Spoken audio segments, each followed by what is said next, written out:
Tico want that money, honey. It's 5:30 Monday, about 55 degrees. I ain't got no money, and no money ain't got me. Baby Tico want their money, so I'm finna go donate plasma to get it so I can pay my light bill. Okay, so I'm gonna take you guys on what a typical day for me is like donating. I used to donate quite a lot. You can go twice a week, but I've cut down to like doing it only when I really need it because I be feeling so horrible and so weak after that it kind of makes me not even want to do it anymore. So well, not anymore, but as much as I used to, because I used to be on call. That was my job. Since I ain't got no job, donating was my job. But I don't go as much because I be feeling like shit after I donate. So here I am going to get a rehydration drink.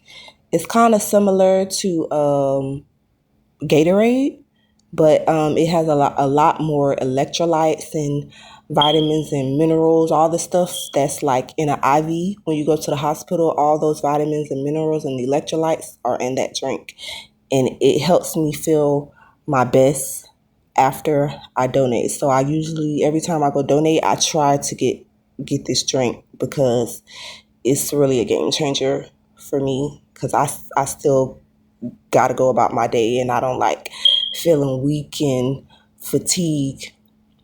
So I don't have a car, so we will be getting on bus.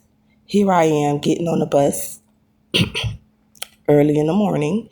Like I said, it's 5:30. I like to wake up early and go. If I can't go early in the morning, then I I don't like to go at all because the longer you wait, to go later in the day, the more people there is. And then depending on the donation center you go to, some of them people be moving slow as hell and you could end up in there all goddamn day. And I don't be trying to do that. So I like to wake up. They open at 6.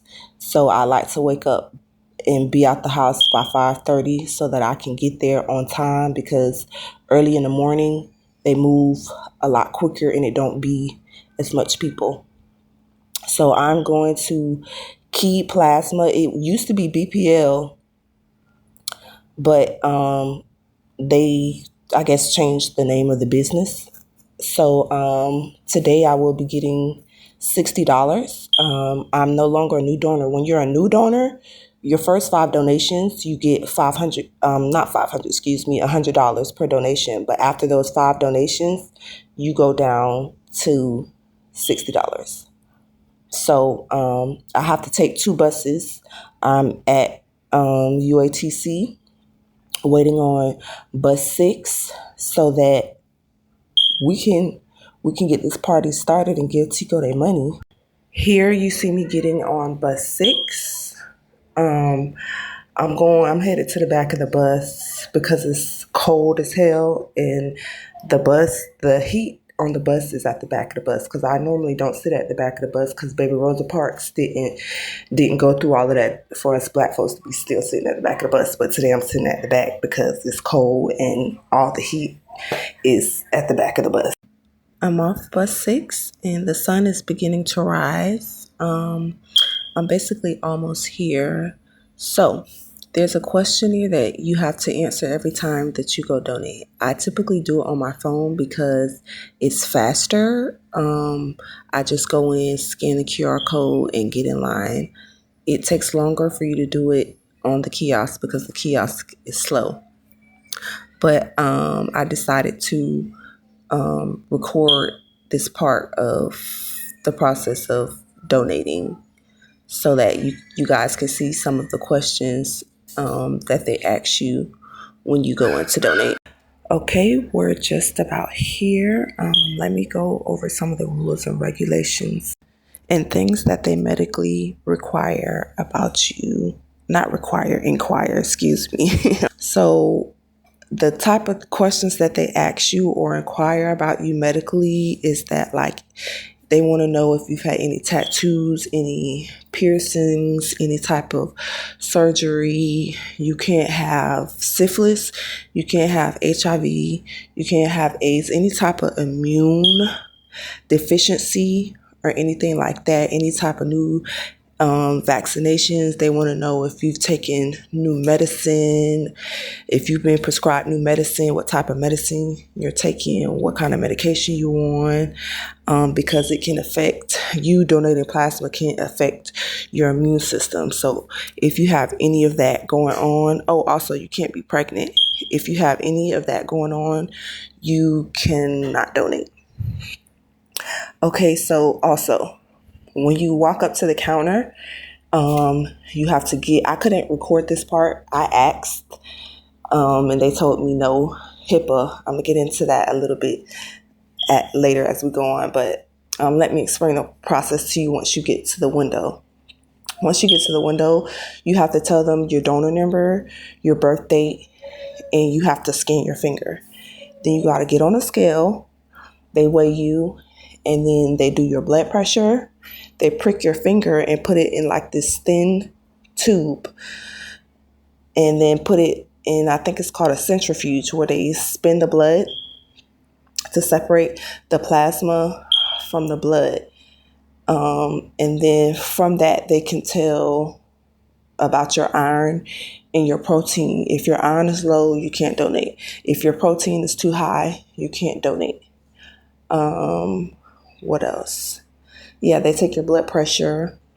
And if everything is also your temperature. If everything is in accordance, then you're able to go ahead and go and donate. I forgot to mention, you have to be a certain size to be able to, not a certain size, but a certain weight. I've seen people come in there before, really small, really skinny, and they didn't weigh enough, so they were not able to donate. And also, depending on how much you weigh, is how much plasma they will take from you. Everybody does not give the same amount because everybody weighs different. So depending on how much you weigh is how much plasma they will get from you. So as I stated earlier, I took the initiative to try to do the right thing, and I asked them about recording. I had already figured it was going to be a problem, but I asked anyway, trying to do the right thing. And I was told no because of HIPAA. I let it ride for the minute. I'm not the one to, cause a big scene. So I waited until I got back there, and I was talking to the guy that was sticking me. I'm familiar with HIPAA. I've had jobs in the medical field dealing with HIPAA.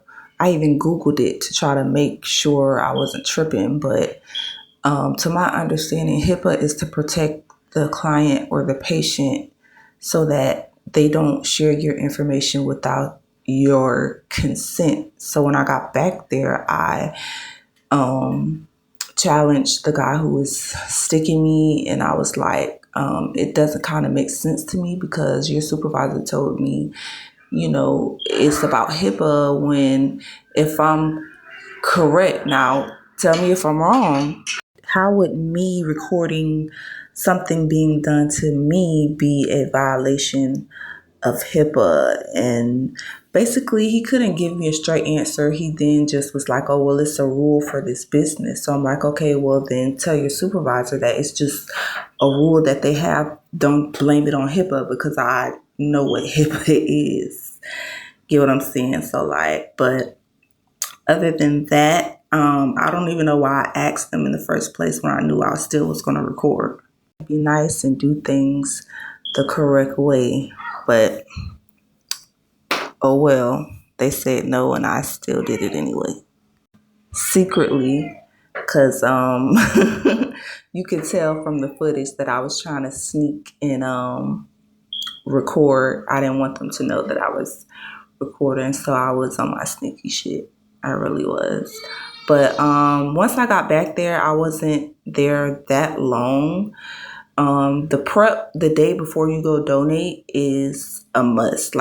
It's good to stay hydrated. It's good to eat a healthy, good snack. Make sure your iron is up. Make sure your protein is not too high, not too low. Proteins are like your fats. He told me my protein was on the cusp of being too high. And I figured it was because the night before I had ate some barbecue, and I guess the fat content in it was too high. The less water or the less hydrated you are and the more protein you have in your blood, the longer you will be there. And that's a wrap. Thanks for watching. Don't forget to subscribe, like, and comment. Until next time.